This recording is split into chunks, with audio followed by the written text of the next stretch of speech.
do you think that there are any legitimate critiques against property? And do you base your property rights in like the Lockean conception of property? First of all, I think that every society, every culture, every political system has some conception of property, though those conceptions will obviously differ. So the answer to your first question is yes, we all have conceptions of property. The only question is which one makes the most sense or has the fewest drawbacks. To answer the part of your question, no, I don't base it on the Lockean principle, actually, because I think Locke's principle is good insofar as it goes, but it doesn't actually go far enough. And I'll explain why. Locke, the Lockean principle, which is, well, let me ask you, how would you explain the Lockean principle to somebody? I mean, what would you say? I would probably say that the way something becomes yours is when you mix your labor with a substance or something along those lines. Yeah, well, okay, you're exactly right. But how do you do that? Well, there are sort of paradigm cases. So, for example, if I take clay and I make a ball and I throw a pot, in some kind of sense, which is sort of semi-metaphorical, I've kind of mixed my labor. I've shaped it. I've used the force of my hands and my skill to shape it. But of course, how does that explain how I own a sheep? How have I mixed my labor with the sheep? Even if I helped with the lambing, how have I mixed my labor with anything? And in fact, there seems to be a category mistake going on here, which is labor is an activity of a human being, but the stuff of the world is matter, right? And I'm not sure that they're working on the same plane. So I think that, as I said, I think there's a subset of examples where the Lockean theory actually works, but I don't think it does the entire work that you need to do. And in fact, here I'm a Kantian. And I think Kant, interestingly enough, who doesn't get much credit for his practical politics, is, I think, right on this. He says, effectively, you have a right to whatever you can actually defend against the incursions of others. Okay. Let me go back again to explain why, for example, the Lockean, why you're going to have to really work really hard to get Locke to explain how certain things become your property. Suppose, for example, that you lay claim to a woods, right? Now, if you chop down the tree, I suppose you could say, well, you've used your labor to chop down the tree. But suppose your purpose in owning the wood is not to actually knock down any tree. It's sit on your porch at night and look at the trees. How does that supposed to work? Okay. How would you justify owning the trees when you haven't done anything? Okay, right? But Kant would say, hang on a second, what you've done is you've actually fenced them off and you're prepared to defend them against others. Now, it gets complicated because it's not just a matter of might is right. It's just that as things happen, okay, okay, let me start again. If you're the only one in the world, property makes no sense. You say, I own all the world. And you go, yeah, big deal. There's no one else around. Okay.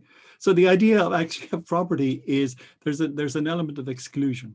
When I say something is my pen, as a thing from somebody else's pen, I mean, I can do with it what I like. I can write with it when I want. I can put it in my pocket. I can break it up. I can sell it. I can trade it. I can do all of these things, right? So the idea of exclusion, there may be about 14 or 15 factors which are connected to property.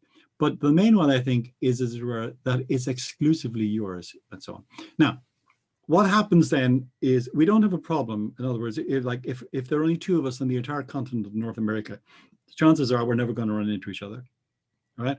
But as you get more and more people, you're going to find that you're going to have neighbors, right? So you're tilling your own little bit of ground and you're doing your work and then you're growing your crops, and then somebody else kind of comes next door, right? Now, he's going to say, if you say, well, I like your carrots, and he says, well, fine, I'll trade you some. You say, no, I'm not interested in trading. I'm going to take them. He says, well, oh, okay, but I'm the one who did all the work on this. This is the kind of semi-Lockean bit. And he says, well, why don't we trade? Because fighting is a bit destructive and you might lose and you might lose your life and so on. And trading is a whole lot better. We both gain on this. So eventually, in a context where people are actually banging up against each other, okay, from an initial de facto situation, right? Where people have established through usage, as it were, a claim of practical ownership, as it were, on a property, right? The de jure, the legal entity arises, which involves the mutual recognition by people living together in a community of not only my practical ownership of the property, but my right to it. Right now, that doesn't take place at an instant. It takes place over time, and nobody can put their finger on it. But that is, I think, the story of how it actually works. And once you've got that in place, then the rest falls out, because then you have property exchange and sale and all of the rest. Okay, so everything falls out fairly straightforwardly. Yeah, the reason I ask is just because in a lot of the philosophy classes I've taken, from socialist professors or professors with socialist sympathies, they'll use like the Lockean example of you drip Kool-Aid in an ocean, and the ocean mixes with the Kool-Aid, and then that's Robert Nozick's example. Yeah, right, exactly. And then they seem to argue, and what's implicit in their argument is that before anyone has property, it almost is owned by everyone.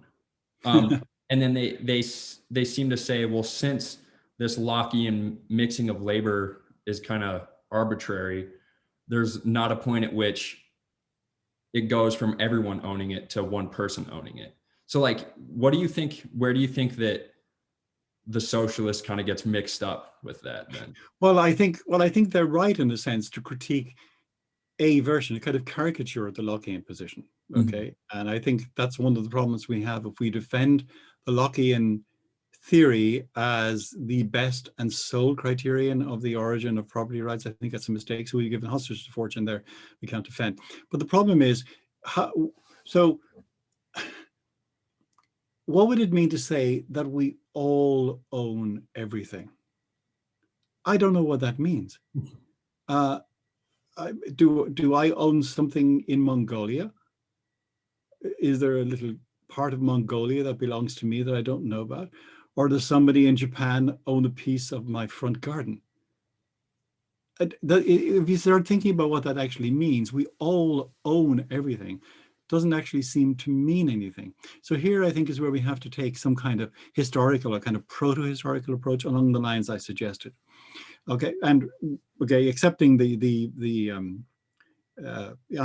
theories of anthropology, generally speaking, it would seem like human beings originated in Africa, who knows, 100,000 years ago in their present form and so on.